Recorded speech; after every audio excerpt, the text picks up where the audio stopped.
अमेरिकी हमले में 2 भारतीय नाविकों की मौत हो गई है। ओमान तट के पास अमेरिका ने यह हमला किया था। ओमान तट के पास जहाज पर यह हमला हुआ था।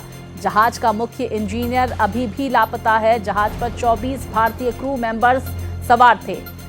देखिए 21 भारतीयों को बचाया गया है। ये बड़ी जानकारी सामने निकल कर आ रही है। अमेरिका की तरफ से जो हमला किया गया था, 2 भारतीय नाविकों की मौत हो गई है। इस हमले में ओमान तट के पास अमेरिका की तरफ से हमला किया गया था। ये देखिए तस्वीरें सामने आई जहां पर जहाज पर यह हमला हुआ था।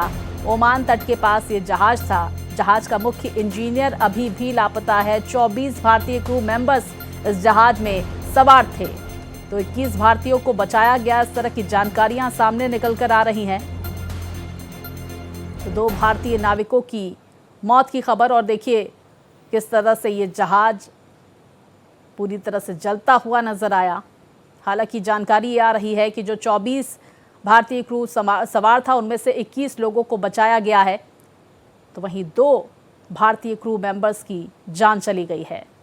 तो 21 भारतीयों को बचाया गया है। अमेरिका की तरफ से जो हमला किया गया था उसमें 2 भारतीय नाविकों की जान चली गई। विस्तार से जानकारियों के साथ मेरे वरिष्ठ सहयोगी कृष्ण मोहन शर्मा हमारे साथ जुड़ गए हैं। कृष्ण मोहन, क्या अपडेट सामने आ रही है पूरे मामले में? अमेरिका की तरफ से यह हमला किया गया था। जिस वेसल पे हमला किया गया था उसके बाद हमारे जो विदेश मंत्रालय के जो कार्य अध्यक्ष हैं और जो हमारे वहाँ पे जो समकक्ष अधिकारी हैं, इन्होंने ओमान से बात की और ओमान से बात करके वेसल से 24 लोगों में से 22 लोगों को बचा लिया गया था। लेकिन जो खबर आई है कि उसमें 2 लोगों की हत्या हो गई है। एक तरीके से जो उस पर हमला हुआ उस पर भारत ने कड़ी प्रतिक्रिया जताई है अमेरिका के साथ, और उन्होंने कहा है कि आपको इस बात का ध्यान रखना चाहिए कि वो भारतीय पोत थे और जो वेसल्स थे हमारे, उस पर हमला करना ये ठीक नहीं है। तो भारत ने अपनी नाराजगी जता दी है और जताने के साथ साथ ये भी कहा है कि इसकी पुनरावृत्ति नहीं होनी चाहिए। लेकिन सच्चाई यही है कि इस हमले में 2 लोगों की मौत हो चुकी है। कृष्ण मोहन, इन 2 लोगों के बारे में क्या जानकारी, क्या इनके नाम, और साथ ही ये भी जानकारी आ रही है कि जो मुख्य इंजीनियर था वो अभी भी लापता है, उसको लेकर क्या अपडेट? +3 की बात हो रही थी जिसमें से 2 की मौत हो चुकी है। तीसरे की भी संभावना यही जताई जा रही है कि शायद वो नहीं बचे होंगे। लेकिन जब तक पुष्टि नहीं हो जाती है तब तक उसके बारे में एक स्ट्रेटजी के तहत विदेश मंत्रालय ने फिलहाल नाम वाम बताने से मना किया है।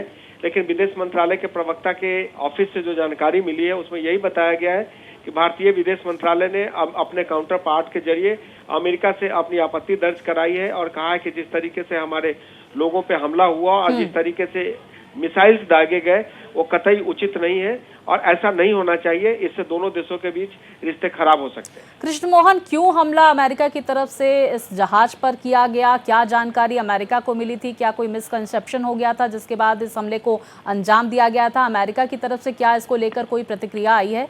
मिसकम्युनिकेशन था। जो प्रवक्ता के ऑफिस से जानकारी मिल रही है या जो विदेश मंत्रालय से जानकारी मिल रही है उसमें यही जानकारी मिली है कि ये मिसकम्युनिकेशन था।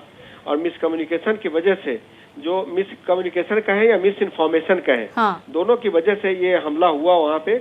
और जो अटैक हुआ उसमें हमारे 2 लोग, अभी तो 3 की बात हो रही है क्योंकि एक और मिसिंग है अभी। तो 24 लोग थे उस वेसल्स में से 21 को बचा लिया गया, 2 मर गए हैं और 1 अभी मिसिंग है। बिल्कुल। और जहाज की जो स्थिति कृष्ण मोहन हम देख पा रहे हैं, पूरी तरह से दुर्घटनाग्रस्त, क्षतिग्रस्त नजर आ रहा है। आग भी लगती हुई नजर आ रही है। जो 21 लोग बचाए गए हैं उनकी क्या स्थिति है? क्या वो सभी ठीक है या फिर उनमें से कुछ घायल भी हैं? जो जानकारी है उसके हिसाब से वो लोग ठीक है। हल्की फुल्की उनको एक तरीके से कहें झुलस गए हैं या चोट आई है।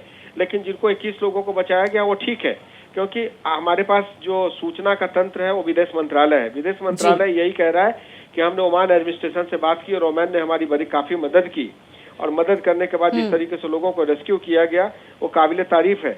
लेकिन ये सच्चाई है कि 3 लोग जो है उसमें से मिसिंग है, उसमें से 2 की मौत की पुष्टि हो गई है और ये माना जा रहा है कि तीसरा भी शायद नहीं बचा होगा। बहुत शुक्रिया आपका कृष्ण मोहन, तमाम जानकारियां हमारे दर्शकों तक पहुंचाने के लिए। इसी के साथ इस बुलेटिन में फिलहाल इतना ही। खबरें लगातार जारी है, देखते रहिए भारत एक्सप्रेस।